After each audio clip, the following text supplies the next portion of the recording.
the news that matters. There is a great contentious argument now that has broken out into bold relief. It's front and center, the United States and China.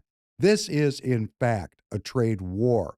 The rest of the countries are a revenue source. The duties and tariffs that have been imposed one country on another has ended the direct China to the United States trade, some $400 billion dollars a year, China to the United States, maybe $100 billion going the other direction. It's about a $500 billion hole in world GDP. Now, not all of this is going to go away, obviously. People are going to get the same products from other places.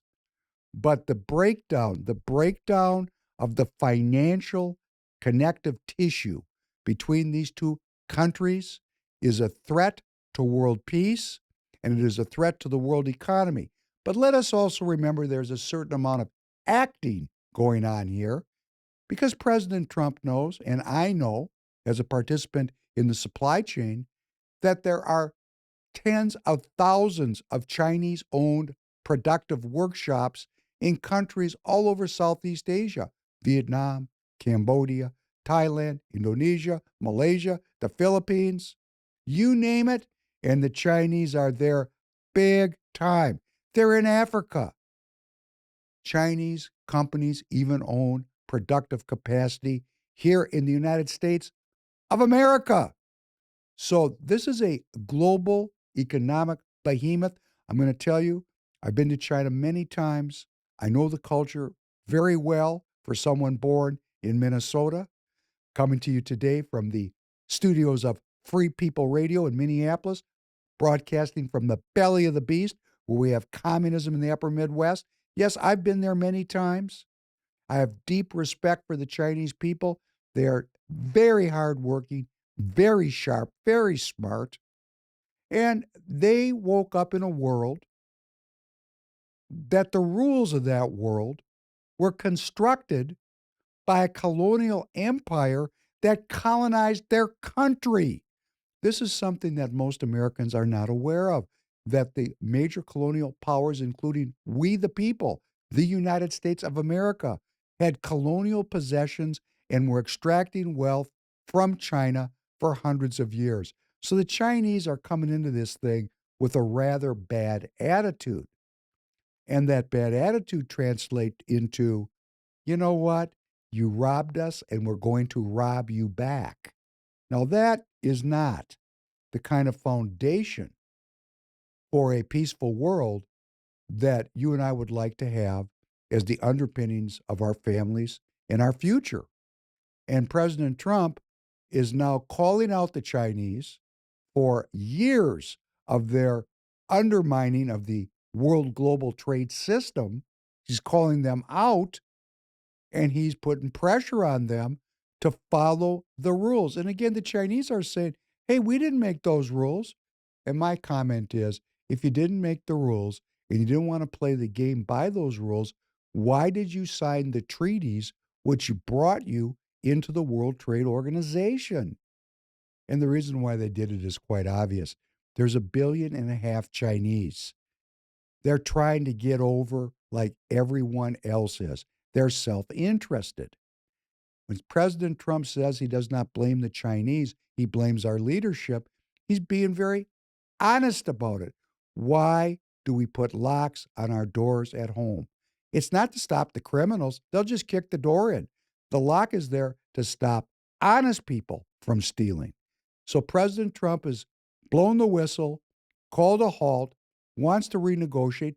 Really, it's about having a fresh start, sitting down and renegotiating the terms of our relationship. It's a bad marriage. The two marital partners, the United States and China, really need to sit down and work it through. But you know, there's a lot of posturing in here. There's a lot of face saving in here. Let's listen to a clip that features a journalist who works for guess who? The New York Times. There are a lot of talks on Chinese social media and in private conversations about, what's going on in the U.S. They're like, it's the the most striking similarity is a self-coup launched by a leader against the government it leads, right? Mao did that to its own government and dismantled all the ministries, and it took 10 years for China, for the Communist Party to realize what a big mistake it was. Stop, please.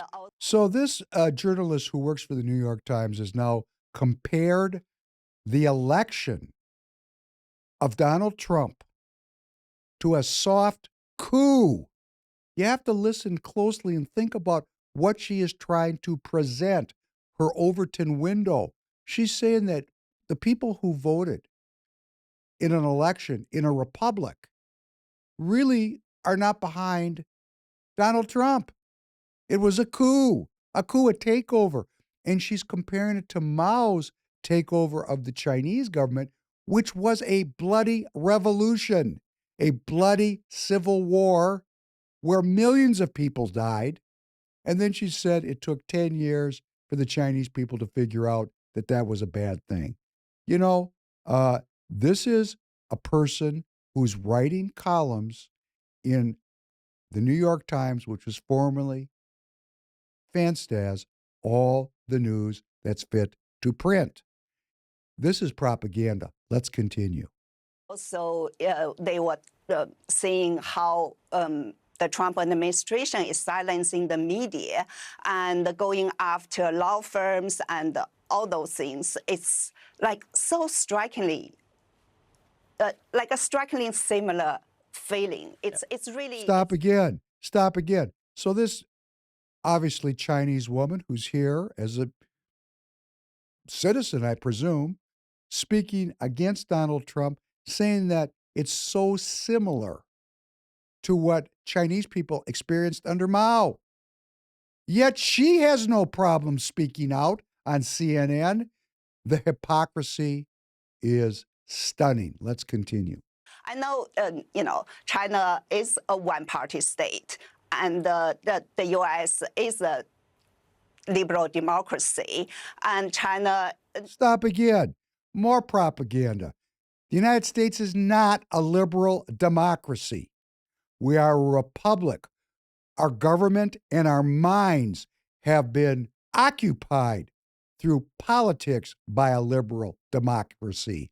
A liberal democracy and a one-party state are the same thing. Let's continue. The two countries are very different, and during the Cultural Revolution, millions of people were persecuted to death. Of course, there's nothing to compare with that in the U.S. Excuse me. If there's nothing to compare, why are you making the comparison, ma'am? Why are you making the comparison? See, this is sophistry. Let me compare, but there's nothing to compare. This is called BS. Let's continue. The feeling of chaos of, a government that's willing to destroy the rule of law, dismantle the government agencies and silencing media. It's all of this just have a really weird vibe. A journalist, her pen name is Jiang Xue. She was an investigative journalist in China, and she came to the U.S. a few years ago. And she said, I just feel, it's like I am overwhelmed by this sense of familiarity. I feel like as if I'm back to China. This is the kind of propaganda, this is the kind of sophistry that is intended to take the viewers of CNN and have them believe that Donald Trump is a Hitler-like or Mao-like character who is overturning their country's governmental system. No, the country's governmental system was overturned many decades ago. We are a free republic. Every citizen is sovereign. We are not a liberal democracy. Well, actually, we are, because politically, the Republicans lost control.